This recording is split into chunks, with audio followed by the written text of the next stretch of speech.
Olha aqui. Ó a Gaia. Não, mas não vai comer, né? Não vai comer. Não pode comer a planta. Ó, uma semana e já brotou. Tem outro broto aqui, ó. Vocês estão vendo? Mas vamos molhar. Vamos molhar, Gaia? Vamos molhar a planta pra crescer forte. Vamos lá, que essa maçã vai crescer logo mais. E aí vai dar umas macieiras daqui uns anos. Não é mesmo? Ô Caroline, sabe que eu tava aqui cuidando das plantas, lembrando do vídeo da semana passada, e vocês falaram lá no vídeo do YouTube que iam fazer questão problema, né? Essas questão problema, como que é essas coisas de questão problema? Que eu tô aqui pensando que eu não tô entendendo. Sim, vó.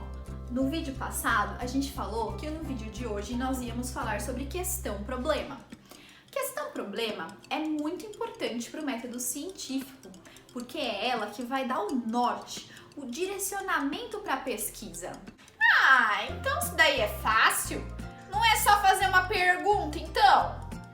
Não, vó, não é tão simples assim. Não é qualquer pergunta que vai virar uma pesquisa científica. A Ana vai explicar um pouquinho disso pra gente. Vamos ouvir? Curiosa para saber essa coisa de questão problema, viu, Ana? Vê se você ajuda a gente para entender. Oi, Carol. Olha a gente aqui de novo. É lógico, vai ser um prazer para mim explicar para você e para sua avó a importância da questão problema. Assim como você falou, as questões problema não são tão simples quanto a gente pensa. Isso é porque elas são centrais na nossa pesquisa.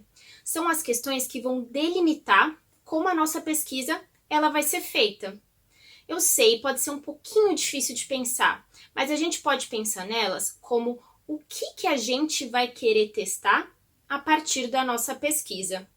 Mas para ajudar vocês um pouquinho como fazer questões problemas, eu vou trazer para vocês aqui algumas dicas que a gente acha no site da Febrace. Ela vai estar aqui na descrição do vídeo e você vai poder achar. Então a primeira dica que eu dou para vocês é, de novo como a gente falou semana passada, olhem para suas comunidades. Vejam quais problemas talvez vocês queiram resolver. Tudo bem, se você não tiver muitos problemas, você não conseguir achar um determinado problema, aí vem a segunda dica. Veja aquilo que você talvez queira melhorar, alguma necessidade que você vê. Mas é muito importante que aí a gente vem para a terceira dica, a gente consiga focar. E para a gente focar, a gente tem que descrever muito bem qual é o nosso problema. Tente destrinchá-lo o máximo possível. E aí, focar em apenas um ponto. Porque aí a gente vem com a nossa quarta dica, que é a gente achar o objetivo que a gente quer atingir. Uma vez que a gente ache exatamente apenas um objetivo que a gente quer atingir, fica muito fácil da gente descrever a nossa questão problema. Assim, não ficando perdido em questões muito grandes que são muito difíceis de serem atingidas. Vocês vendo esses 4 pontos, vai ser muito fácil de você escrever a sua questão problema. Mas é importante dizer também que as questões problemas, elas não são únicas no nosso projeto. Elas são seguidas de subquestões, que são praticamente pequenas questões que a gente vai respondendo ao longo do nosso projeto para a gente assim conseguir responder a grande questão problema. Não fiquem preocupados, já a Dani vai explicar um pouquinho melhor para vocês de como é isso, tá bom? Uma vez que a gente tem então as nossas questões problema e as nossas subquestões, a gente vai chegar nas hipóteses. Mas isso não é assunto para hoje, é assunto para um próximo vídeo. E agora a gente vai mostrar para vocês como as questões problemas são e podem ser feitas em diferentes áreas da ciência. A gente vai utilizar as 7 grandes áreas da ciência utilizadas pela Febrace. Tão curiosos? Eu tô! Então vem com a gente!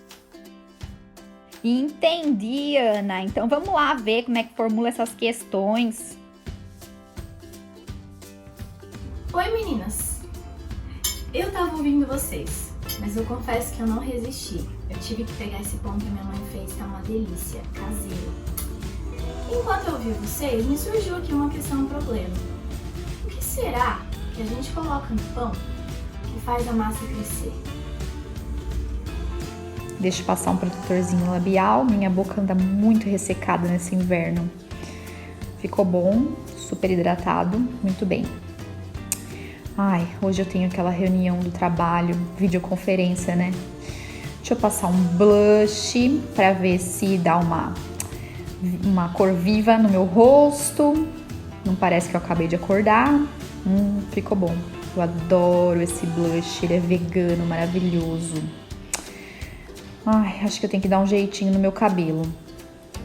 Mas meu cabelo é crespo, assim, não tem muito o que fazer, né? Amassar um pouquinho, dar uma ajeitadinha. Será que eu tenho que fazer uma escova para essa reunião? Alisar meu cabelo? Quem falou que cabelo liso é mais penteado? Como esses padrões de beleza foram definidos?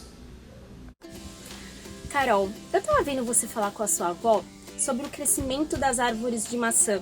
E olha que legal, eu vim aqui para mostrar que eu também tenho minhas próprias árvores, mas nesse caso é minha plantação de tomate. E aí um amigo meu esses dias veio e falou que se a gente colocar café para os tomates crescerem, eles crescem melhor. E aí eu fiquei me perguntando, será que utilizar café no crescimento dos tomates faz eles crescerem melhor?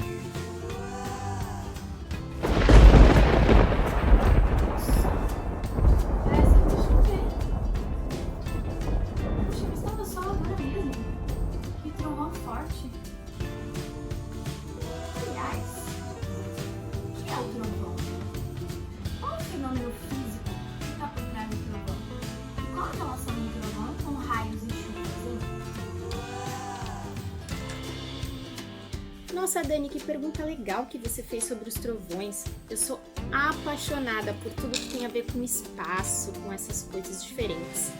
Eu estava fazendo aqui uma pesquisa e eu vi que a NASA está pretendendo levar os homens à Lua de novo em 2024. É muito legal, né? Mas você sabe, eu também sou da área ambiental e eu fico pensando todo o impacto ambiental que essas grandes missões têm, né? Mas sabe o que eu tô fazendo? Eu tô fazendo uma pesquisa aqui porque veio uma pergunta na minha cabeça. Será que a gente comparando a aeronave Apollo 11, que levou o homem à Lua pela primeira vez, e essa nova aeronave que a NASA está construindo, é possível a gente criar espaçonaves que sejam mais eficientes e menos ecologicamente danosas? Ai, mais uma conta que chega. Conta de luz. Deixa eu ver o valor. Não acredito. Será que eu tenho dinheiro para pagar essa conta? Não, minha carteira tá vazia. E agora? O que eu vou fazer para pagar essa conta? Ai. Pera. Eu posso fazer alguma coisa assim? Que tal costurar algumas máscaras para vender? Vamos lá?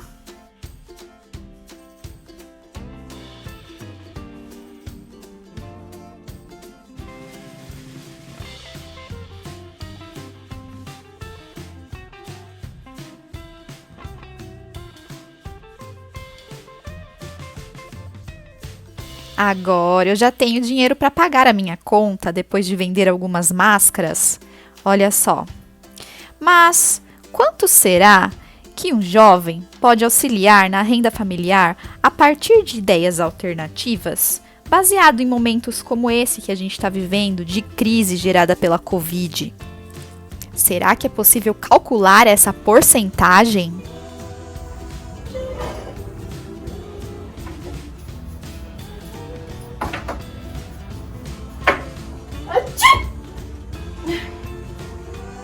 Ai, meu Deus. Eu espirrei. Será que eu tô doente? Ai, será que é Covid? Ai.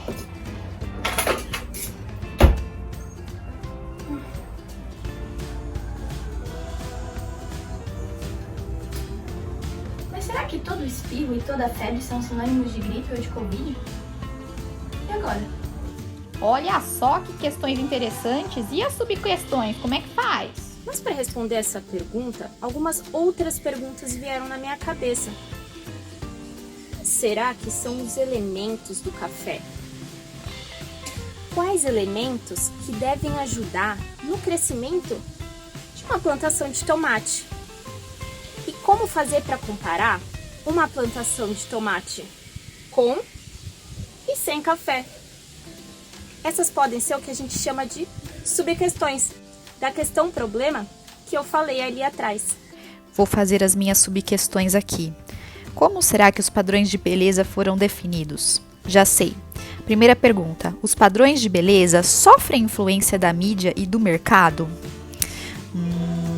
Que mais? Deixa eu pensar. Já sei. Os padrões de beleza são diferentes em cada país? Deixa eu pensar, que mais? Que outra pergunta eu posso fazer? Já sei. Os padrões de beleza sofrem influência nas diferentes sociedades ou culturas? Para responder essa pergunta, a gente precisa responder antes algumas outras perguntas. Quais os ingredientes que foram colocados aqui? E desses ingredientes, qual deles será que tem a função de fazer a massa crescer? E nesse ingrediente, o que será que tem que faz a massa crescer? Tem mesmo, hein? Vocês podem explicar um pouquinho mais na prática como é que isso funciona? Gente, então para tudo. Vocês viram aí que ao longo do nosso vídeo a gente trouxe algumas questões e problemas que a gente encontrou aqui mesmo, no nosso dia a dia. Mas é importante a gente lembrar que quando a gente está falando de um projeto de iniciação científica, a gente tem a nossa questão problema, mas ela é seguida por subquestões. Como a Ana explicou no início desse vídeo, as subquestões elas dividem a grande questão do nosso projeto. Então elas são questões menores e mais focadas. E a gente vai respondendo elas ao longo do nosso projeto. E ao respondê-las, a gente vai se aproximando da resposta da nossa grande questão, que foi o que direcionou a nossa pesquisa. Dani, isso ficou meio confuso. Não entendi nada. Não tem problema. Vocês querem um exemplo? Eu vou trazer um exemplo aqui pra vocês. Fica ligado. Bom, pessoal, como eu falei, então eu trouxe o exemplo pra vocês. Vocês viram que uma das questões problemas que eu levantei hoje foi sobre o pão que a minha mãe fez. E eu perguntei, o que faz a massa de um pão ou de um bolo crescerem? E aí, para descobrir isso, a gente tem que fazer outras perguntas. E a primeira questão que vai surgir da nossa grande questão problema é o que vai dentro dessa massa que pode fazer a massa crescer? Então a gente tem que saber quais são os ingredientes que vão na massa do pão. Essa é uma subquestão. E aí eu trouxe para vocês aqui os ingredientes. Então, vai sal, vai fermento, vai farinha, ovos, queijo ralado, leite, óleo. E aqui tem um outro tipo de fermento. Esse é o fermento químico, esse é o fermento biológico. Tudo bem. Agora a gente já sabe quais são os ingredientes que vão na massa do pão. Mas aí vem uma outra subquestão. Desses ingredientes, qual deles será que tem a propriedade de fazer o bolo crescer? E aí a gente tem que fazer uma pesquisa. Então eu já fiz essa pesquisa para vocês. E aí dessa pesquisa surgiu uma outra subquestão. Eu descobri que desses ingredientes todos, o que tem a propriedade de fazer o bolo crescer é o fermento. Esses dois. Eles têm alguma coisa que faz o bolo crescer, ou a massa do pão, ou a massa do bolo. Aí vem a terceira subquestão. O que tem dentro do fermento que faz a massa crescer? Então é assim que a gente vai criando as subquestões da nossa grande questão.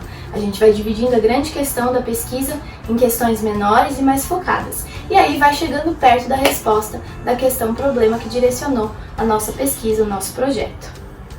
Entenderam agora? Eu entendi. Mas e aquela coisa que vocês falaram das hipóteses? O que são hipóteses? Vocês vão me deixar curiosa até o próximo vídeo? Tá bom, vó, vamos dar uma palhinha da semana que vem. Lembra daquela minha questão sobre os padrões de beleza? Então, eu criei uma hipótese aqui. A partir de algumas leituras que eu fiz, eu acho que os padrões de beleza, eles foram definidos ao longo da história cultural de cada país. E aí, Ana, minha avó ficou curiosa com o café. Ai, Carol, eu acho que o café faz os tomates crescerem melhor. Isso é o que eu chamaria de hipótese. Tá curioso para saber o que é hipótese? Hipótese basicamente é a previsão do que a gente acha que vai acontecer com a nossa questão problema. Mas pessoal, eu não vou contar o que é isso agora. Se você tá curioso, então primeiro curte aqui, segue a gente, compartilha com seus amigos, ativa o sininho para não perder nenhum vídeo, principalmente o próximo vídeo, que vai ser sobre hipóteses e como elas são extremamente importantes no método científico. Então não percam e venham com a gente, sempre mudando consciência.